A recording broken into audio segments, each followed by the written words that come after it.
someone whose basic Oh needs are yeah. not being met to reflect on concepts like dreams and hopes and joy when you know that the system you're working on, you don't really have the power to make those big changes?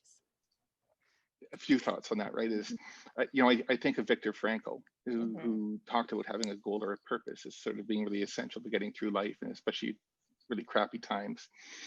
And I think it's precisely in many ways, because the system's failing folks, that we need to find a deeper premise, Mm. and meaning and purpose and hope is what allows people, I think, to transcend those circumstances often, and to kind of shake free of some of that injustice, so they're not completely trapped in it.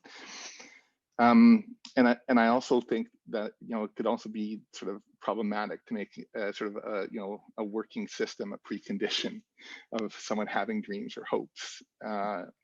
Um, and there is something, like I say, I think profoundly liberating about being able to imagine and have aspirations and hopes and so on.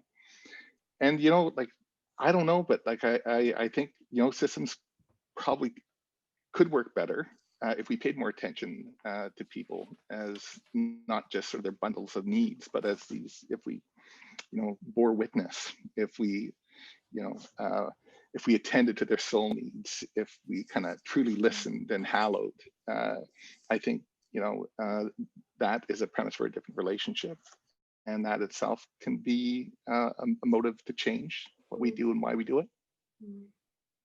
Yeah. Yeah. I guess my answer would be, how is it fair not to ask those questions? That by not asking the question, uh, that doesn't absolve us from not not listening or paying attention to the answer. And often, I mean, we struggle with this in ethnographic work all the time, because in many ways, we have absolutely no guarantee that the stories that people are sharing will go anywhere or change anything, and yet we think there is still value in those conversations. And we get asked that often, which is, aren't you going to trigger people or bring stuff up? And the notion that we must that the way to protect people is not to ask things, is also woefully out of date and Western concept, of this idea that, like, if we don't ask it, it's not something that people are thinking about or talking about, or like that we're just not making it visible doesn't mean that it doesn't exist, or that it's not something that it is on the table. Um, so I think it's only in having true, like, authentic conversations and recognizing that people are absolutely more than the sum of their parts, and absolutely more than just their needs.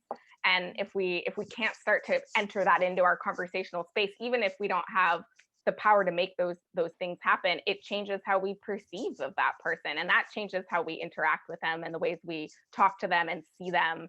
And most of the time when we're on the streets and we have no power to change much of anything, what people report or say is, like, just the fact that you, like, witnessed me and all of me, not just the parts that the system thought was important or opportune to ask about, like, that mattered.